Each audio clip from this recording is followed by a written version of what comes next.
New York City. At the dawn of the 80s, it was exploding with opportunity.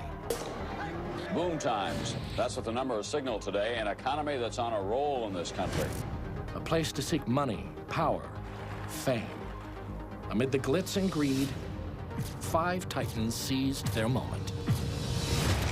But by the end of the decade, that moment had passed. And we'd put greed behind us for good. Or had we? The President of the United States! A hotshot developer was dodging questions about soaring debt.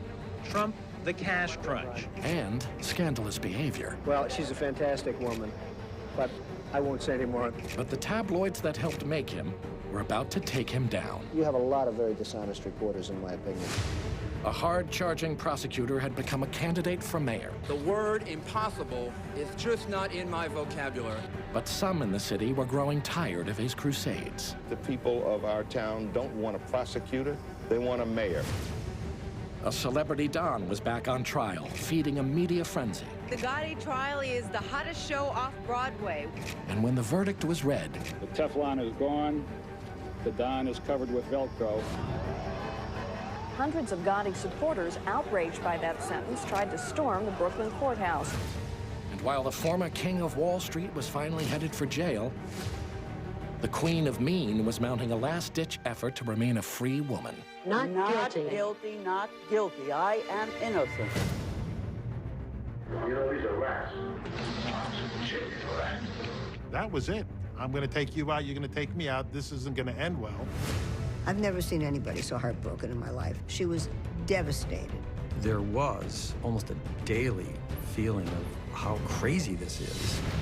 These larger-than-life figures would forever change our idea of success. My new game is Trump, the game. And excess. 42 million. And though at the end of the 80s we may have delighted in their downfall, these are card-carrying, crashing egotists. our celebration of their values was just beginning. But you have said that if you ran for president, you'd win. I think I'd have a very good chance.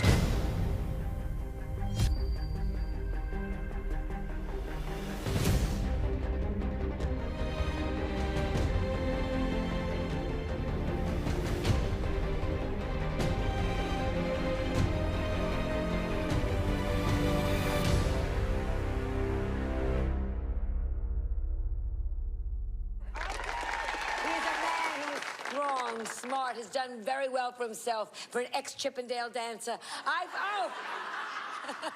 A man who 5 minutes after he got here tried to buy our studio. So, who is this famous billionaire? He was the man with the Midas touch, builder of golden towers, high-rolling casino operator, best-selling author, myth-maker of epic proportions. How rich are you, just basically, right now? Well, it depends on which magazine you read. I mean, how much you got in your wallet? He was also sitting on a mountain of debt and an explosive personal secret. But with every breathless news report, his legend only grew, until it really did seem like his potential was limitless. He had his buildings, he had his hotels. He presented himself, as he does now, as a man who was incredibly financially successful. Privately, his businesses were having more trouble than he would let on. He was a guy who thought he was invincible from a business standpoint and also from a personal standpoint. And he gets the idea in his head that he should be running everything. Trump has said, quite seriously, that he's a good enough bargainer to negotiate a nuclear disarmament treaty with the Russians. Donald first publicly talked about being president in 1987. He knew all he had to do was keep pressing ahead, and he would have a shot at it. You have said that if you ran for president, you'd win. I think I'd have a very good chance. I mean, I like to win. Roger Stone, a longtime political operative, called him a prime piece of political horseflesh. It was his idea for Trump to go to Portsmouth, New Hampshire, where he gave a talk at a Rotary Club and created quite a stir. This country is being taken such advantage of. We need strength. I mean, you think Gorbachev is tough. Think of this character, Khomeini. I mean, this son of a bitch is something like nobody's ever seen. Trump wanted to create the notion that he was so competent, that he was so great at what he did, that he could do the hardest, most important job in the world, and that's being president. I love the country, but I think you're going to have probably George Bush as your next president. He's an excellent guy, an excellent man. He's a friend of mine, and I'm here for that reason. And that was not a serious idea in the late 80s, but it planted a seed that this guy, a developer in New York, a celebrity, the author of The Art of the Deal, would be trafficking in political ideas. He was laying groundwork for what we would see decades later. Good luck, everyone. Thank you all for being here. Donald Trump had delusions of grandeur from the get-go. At the same time, big, legitimate banks enabled Donald Trump. They kept giving him money. Donald is already starting to file tax returns that would indicate he was losing money, not making money. Is Donald Trump in financial trouble? Some in the financial community are looking for signs that Trump may be trying to raise cash because of a current or anticipated shortage caused by heavy debt. But in the meantime, there was a constant flow of money from Wall Street and from investors. So when the opportunity came to grab a hold of the biggest, most luxurious casino in Atlantic City, the Taj Mahal, he took it. Donald Trump today opened the doors to his billion-dollar gamble, his new Atlantic City casino, the Taj Mahal. It had been under construction for several years. It was way over budget, but it was supposed to dominate the whole Atlantic City gambling scene. The Taj Mahal stretches out over 17 acres along the boardwalk. There's glitz and glitter galore, $15 million worth of chandeliers and 1,200 luxury hotel rooms. He buys it with entirely borrowed money, junk bond, $675 million at 14% interest. He's got over a $250,000 a day bill just for interest on the bonds, and close to another $1 million a day to pay all the other bills of running the place, and of course paying out the few winners that were out there. The Trump executives insist they can make $1 million a day the experts say they'll need just to pay for the casino. And that is something that had never happened at any casino anywhere in the world at that point. So it was not just ambitious, it was stupid. I do have a risk, I do have a financial risk, but I have also a reputation risk, and that's very important to me. From day one. There are hundreds of contractors and vendors who are delivering goods to him, and he's not paying them because he doesn't have the income to support all the borrowing he's done.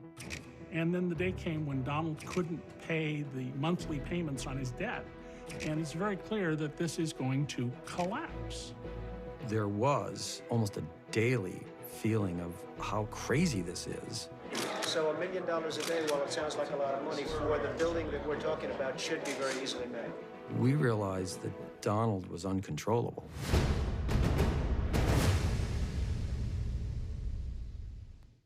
New York City, 1989. New York is a city overwhelmed by crime, crack, and corruption.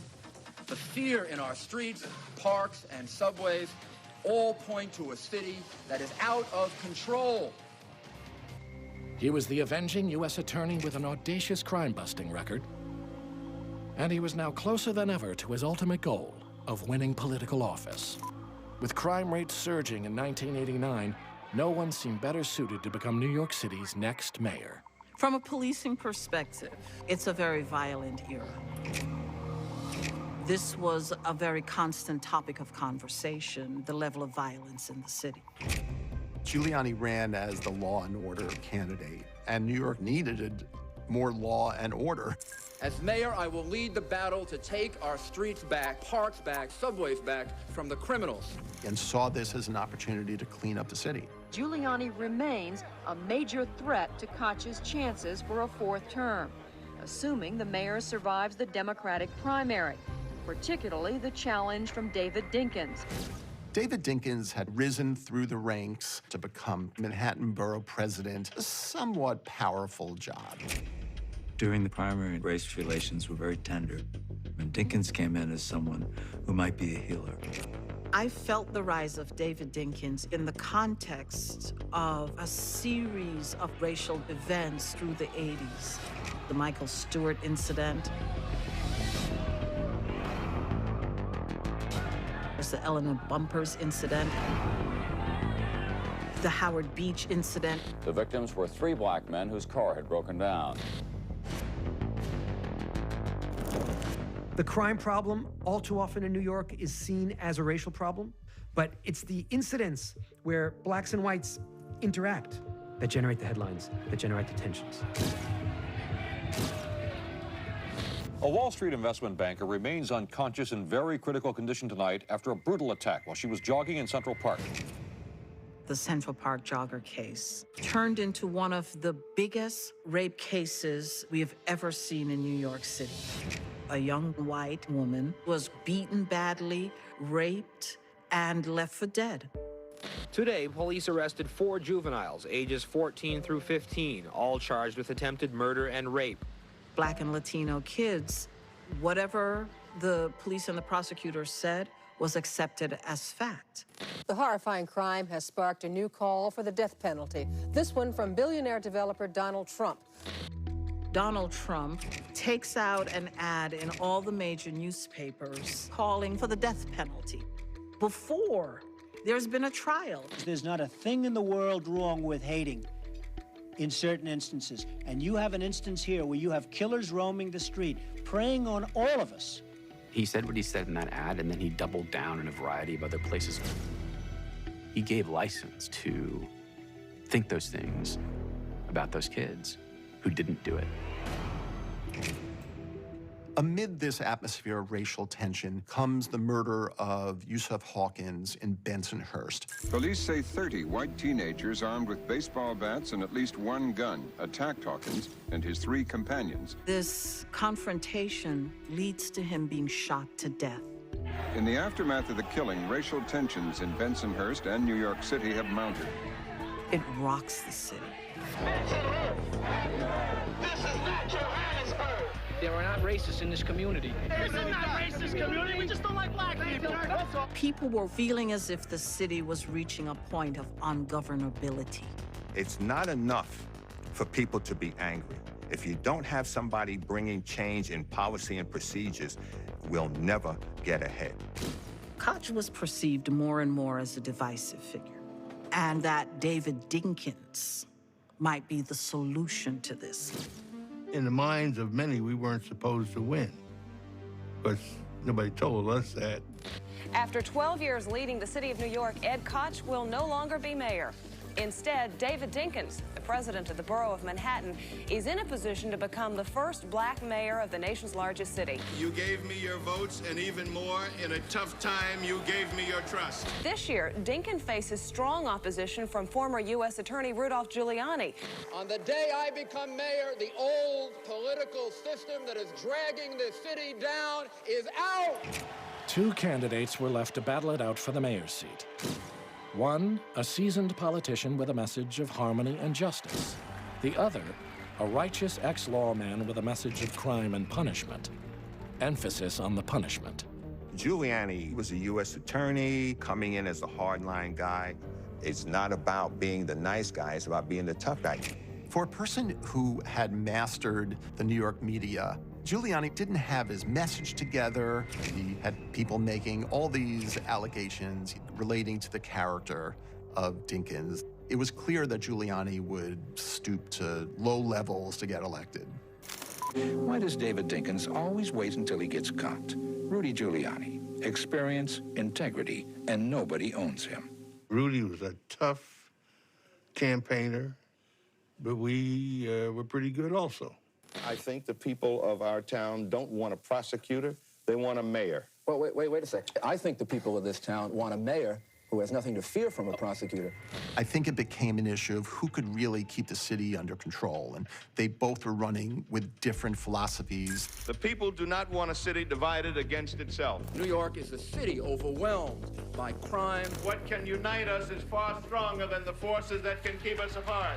Who can reduce crime better? I know how he feels. I come from a background of people that have been excluded. Who can get the drug problem under control better? I propose to be mayor of all of the people. Take our city back. Mayor of all the people. The word impossible is just not in my vocabulary. We owe it to our children not to give up, give in, or turn back. The biggest of all American cities has a black mayor, David Dinkins. Dinkins beat Republican Rudolph Giuliani tonight. David Dinkins' message of racial harmony was the key to that race. It wasn't the time for a prosecutor. It was the time for harmony. In the end, it was sort of one of the closest mayoral elections in the history of New York. It was close. You win by 1 vote. You're still the winner. I've just spoken to Mayor-elect David Dinkins. No! No! No! No! Quiet! Quiet! Simply put, this was David Dinkins' time. In the days ahead, I will meet with him and I will reach out to the many others across this city.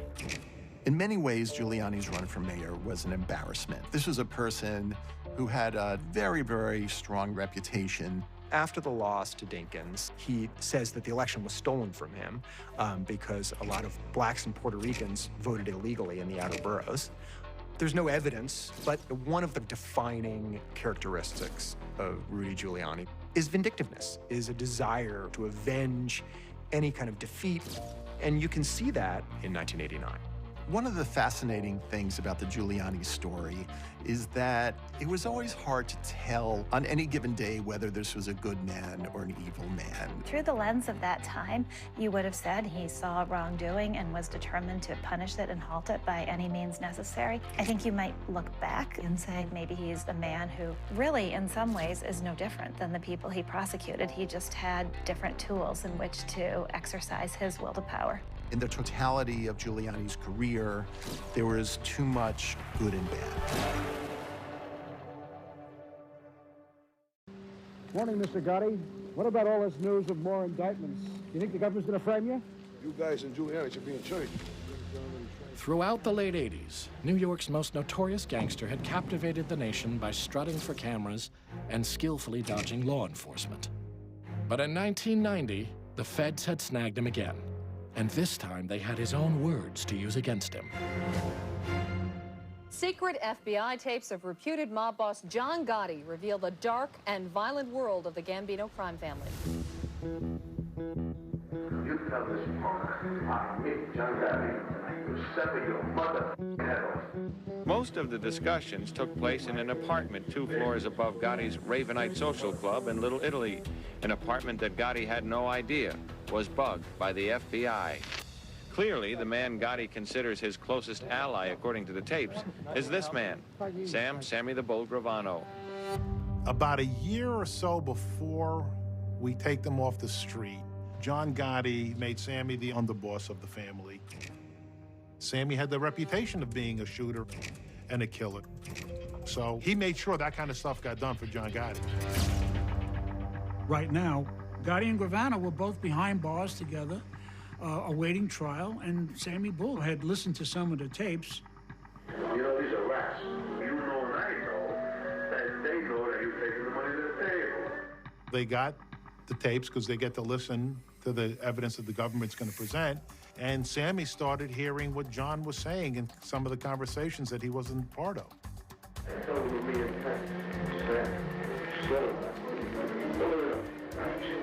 Gotti's bad-mouthing Gravano. Sammy's turning red. He just wants to burst.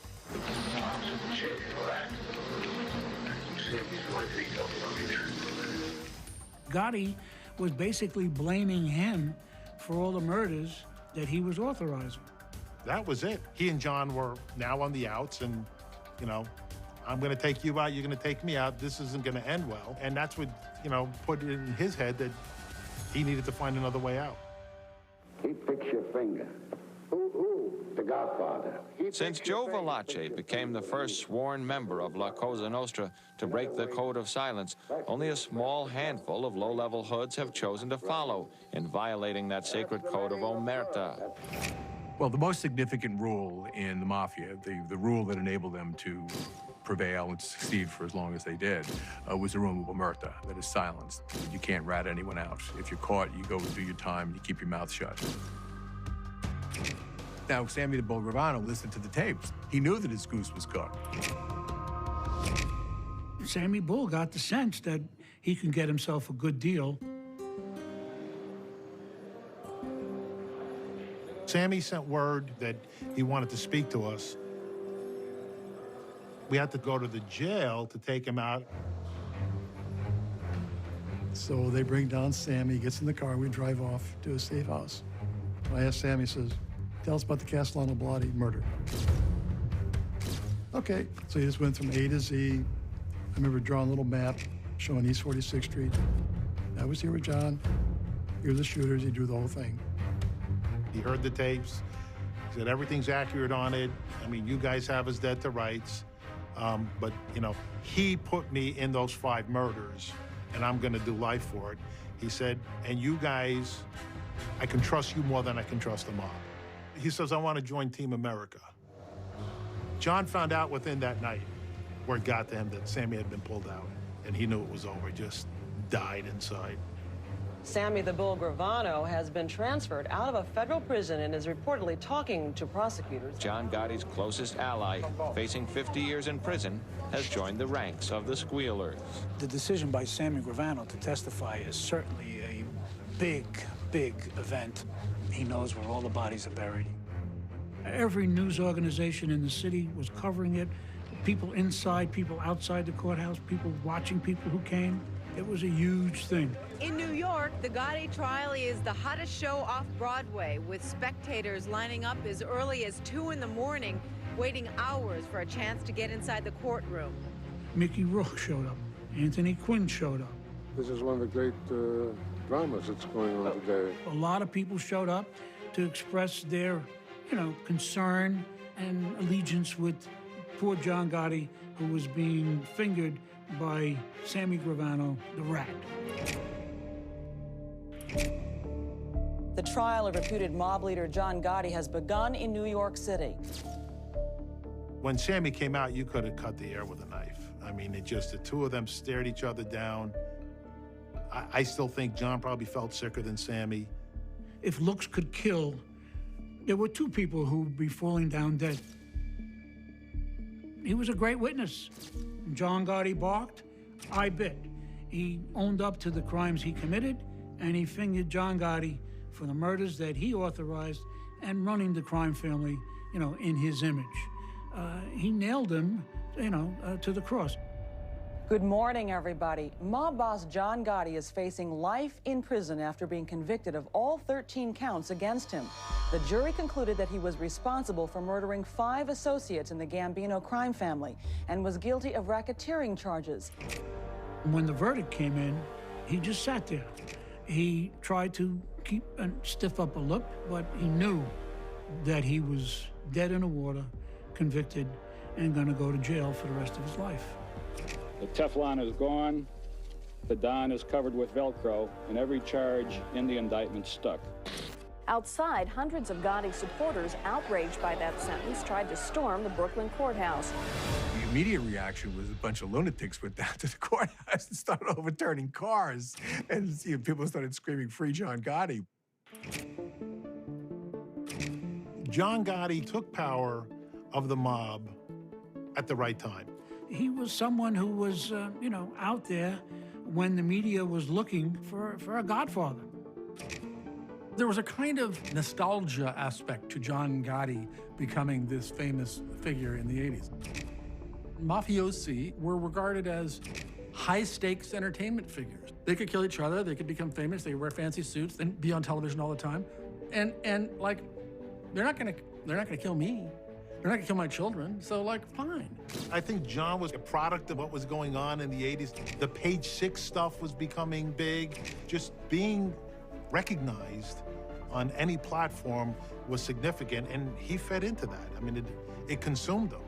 I don't know what Gotti was thinking, because nobody ever gets away with it. Eventually, they're going to get caught unless they just die in their own beds. But I guess he enjoyed his run while he had it. All that acclaim and notoriety and attention. It was something that he craved.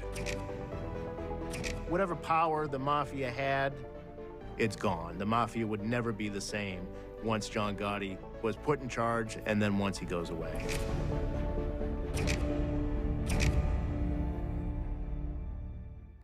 With the 3,000 mark, but a recovering stock market comes too late to help some former moguls of the 80s.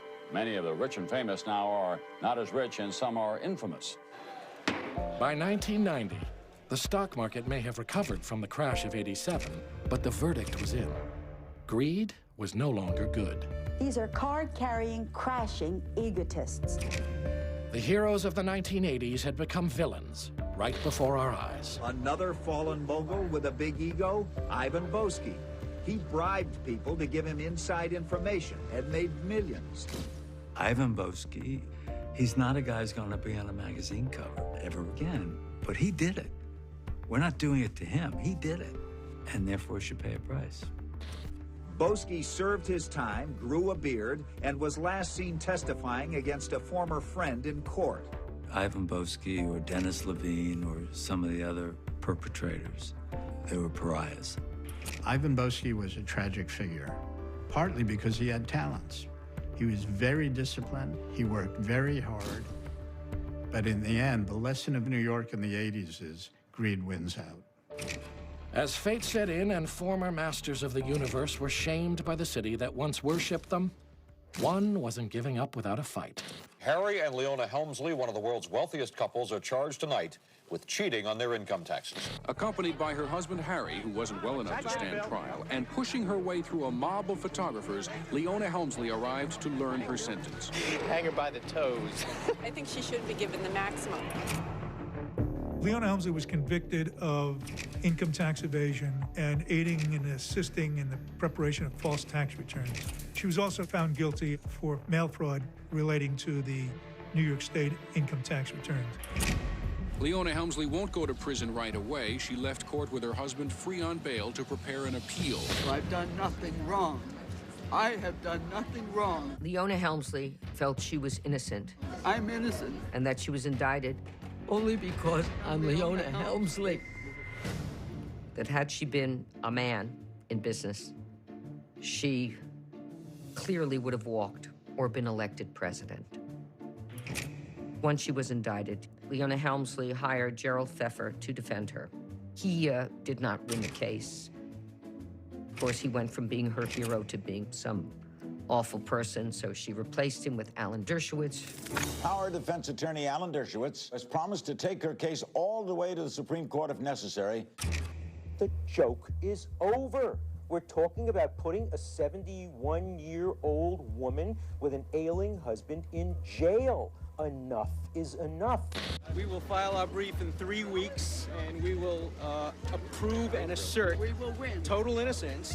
At the urging of her new attorney, the Queen of Mean embarked on a media tour to rehabilitate her public image, or at least let them know how unfairly she'd been treated. I got a $25 million bail. There's a man in Milwaukee that chops up people and eats them. Revolting story. He got $1 million bail. I've done nothing, and look what they have done to us. I'm not guilty, not guilty, not guilty. I am innocent. Why she was going on television was to gain sympathy, but you have to first apologize, which she never did. Leona blamed everybody for her own problems. She blamed the prosecutor, Rudolph Giuliani. The government was out to get you, Leona? Oh, yes. Mr. Giuliani, there's no question about it. I was a great stepping stone for him. She blamed the ad company that developed the whole queen of the hotels. I think for those that were more steeped in Leonaism, it was a perfect expression. The queen of the mean, because she was such an unloving personality. She was, in the perception of society, gratuitously cruel. She really defined the archetypal, paranoid bully. And that was her downfall. She's 71. She's given millions to charity. Her husband's gravely ill, and she's on her way to prison. She paid a $7 million fine. She was convicted to 4 years in jail and 250 hours of community service. The judge has ordered her to begin serving her 4-year tax evasion sentence, ironically, on April 15th, tax day. Everything we've heard about her is absolutely vile. From the testimony tidbits from her terrible trial. But her reign of terror is over, 'cause Leona's going to, yes, any day she's going to. Leona's going to jail. Everything's set for tonight, Mr. Trump. I wonder what Trump's game is this time. Mr. Trump, Mr. Trump, please. My new game is Trump, the game. Trump, the game is not whether you win or lose. It's whether you win. Yes! I think you'll like it. For years, the developer-turned-superstar had been tempting fate in matters both professional and personal. And now they were coming to a head. In Atlantic City, his casinos were teetering on the edge, while his marriage was on equally shaky ground. By the late 80s, he wants more and more and more in terms of objects, totems of wealth, but he also wants somebody else. We think that's her on the right, or at least Donald Trump brought a woman who looks a lot like Marla to a party thrown by Ted Turner in 1988. He was stowing Marla Maples in his casinos, in his hotels. Eventually, this would all come to light. The chatter was getting louder and louder and louder. And then the story broke. One of the nation's most publicly married couples is heading for a very public divorce. He was accused of consorting with an attractive young woman named Marla Maples. Lurid newspaper headlines made much of that. There's really nothing more Trumpian than the way that their divorce played out. And it was all dished out and eaten up by the tabloids. Marla Maples saying the best sex I ever had. If that was said about most human beings, they would not get out of bed that day. Donald Trump glorified it. He said, this is wonderful. Well, she's a fantastic woman, but I won't say any more on the air. We're here to cover a boxing match. I mean, Ivana was, I've never seen anybody so heartbroken in my life as she was. She was devastated.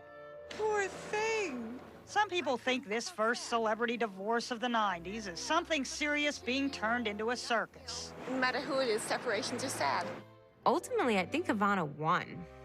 She was this sympathetic figure who had been wronged by her husband, who was bragging about his affair with another woman. It was not the best look for him. It was sort of the moment where he lost control of his ability to dictate what the narrative would be, and that irked him more than just about anything. You have a lot of very dishonest reporters, in my opinion. And I mean dishonest. I'm not talking about they're slightly off. I mean they are totally dishonest, where they'll report things knowingly that they're wrong. It is this demarcation point when we learn that Trump's going to get divorced, and Trump actually is probably not nearly as rich as we thought. Stuff starts to unravel pretty quickly for Trump in 1990. He can't pay the interest payments on the Taj Mahal, his newest casino. The Trump shuttle collapses. He can't run the Plaza Hotel in New York that he grossly overpaid for. Within months, this was not a viable enterprise. Donald could even lose the dome of his new gambling casino, the Taj Mahal. He hasn't finished paying for it, and there's talk that the contractor might repossess it. The Trump Organization, one of the glitziest companies in America, confirmed today that it is in meetings with bankers in an attempt to reorganize its vast debt. Over 1,000 lawyers were working on this case. 1,000 lawyers trying to sort out Donald Trump's finances. The New Jersey Casino Control Commission has unanimously approved Donald Trump's bailout plan. That plan allows him to use his 3 Atlantic City casinos as collateral for a $65 million loan. He borrowed so brazenly that he was, in effect, too big to fail. The banks did not let him go down. The banks can't afford to let him go broke. Katie, they would go broke. So They've got to let the Donald be the Donald. After casino regulators approved Donald Trump's out-of-court corporate bankruptcy that he doesn't want to call bankruptcy, what does he do? He walks out in front of the cameras and goes, "This is a great day for Donald Trump. This is a huge victory." We had a great victory. I'm happy as hell. Thank you very much. Well, you know what it was? He didn't have to pay people back, and he walked away, a wealthy man, leaving all this damage behind him. His empire is saved, at least temporarily. But his public image ain't what it used to be. After he was exposed, it was time for America not to take him as seriously as we once did in the 1980s. There was a good reason to think by the early 90s that Donald Trump's time had passed. He's not the success he claims to be. It was over. He was not in exile exactly, but considered to be a little bit closer to a clown. He was just a guy who was famous and had crazy hair. Green Acres is the place to be. Farm living is the life for me. Mr. and Mrs. Donald Trump. Donald Trump would show up sort of randomly in cameos in television shows, in movies. In not one of the Home Alone sequels, all of a sudden there's Donald Trump. Excuse me, where's the lobby? Down the hall and to the left. Thanks. Anything to keep himself going. You know, when people ask me, well, what are his virtues? Indefatigable.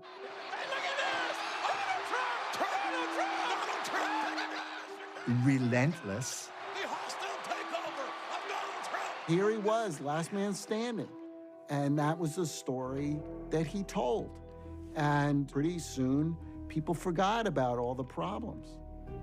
The most important thing Donald Trump learned was not to change his ways. It was not to be more responsible with money. It was, I can't be killed. I'm too big to fail. In spite of all the excesses of the 80s, he survived in the 90s because of those excesses. What a takeaway.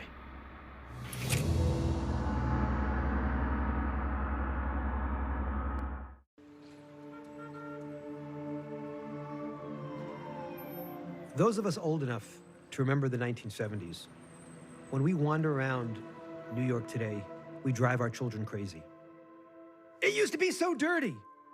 It used to be so dangerous. It used to be decaying.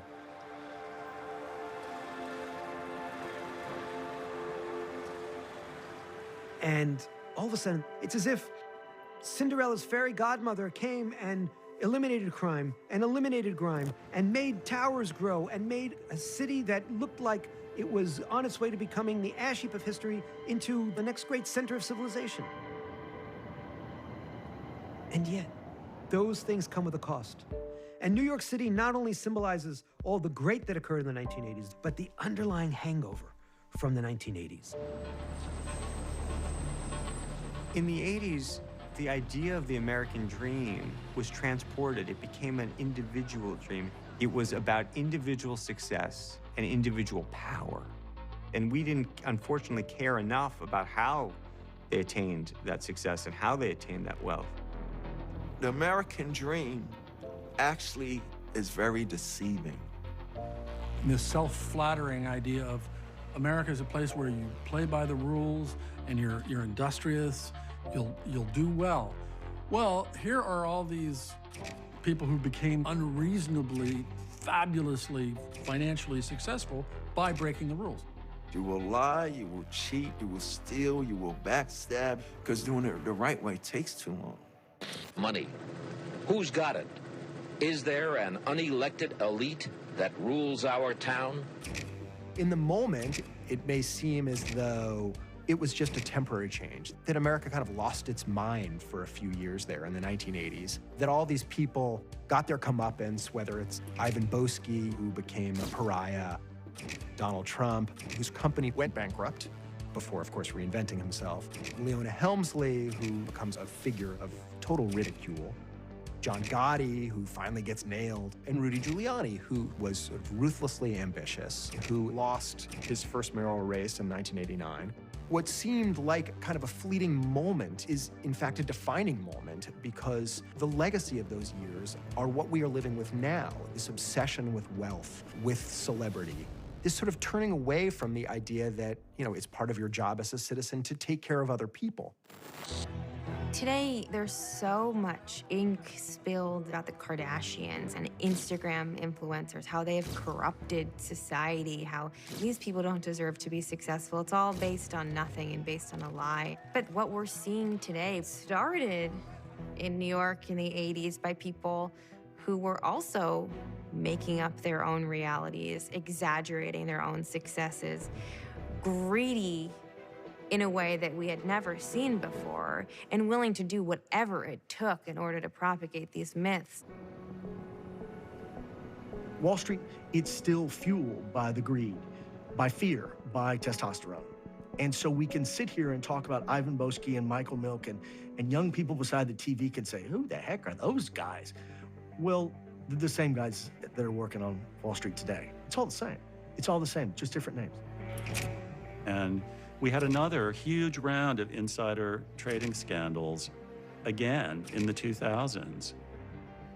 There's something about it, about the risk-free potential to make so much money that some people just find irresistible. I think today we see the underbelly of it. We see that so much of it was about smoke and mirrors, was a house of cards. And I think that's been a real punch to the gut for a lot of people. Hundreds of Occupy Wall Street protesters gathered. I can't breathe! People spilling into the streets, their message underscored with star power. There's so much anger, and so much alienation, and so much fear, and so much partisanship. That great disconnect of today is rooted in the 1980s. It's rooted in the high and the low. It's rooted in the great excess that also meant that we no longer judged ourselves by normal standards, by our neighbors' standards, but by celebrity standards, and came at the cost of our souls. So as we wander around New York City in the 21st century, we start seeing symbols of the American dream with an asterisk. The American dream tarnished. The American dream at what cost?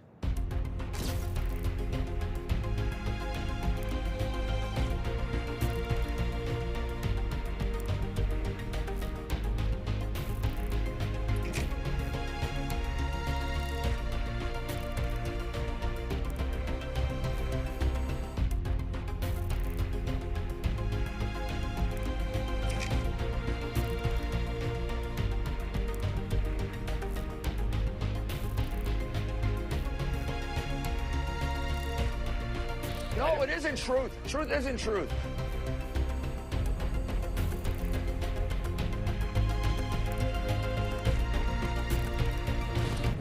I, Donald John Trump, do solemnly swear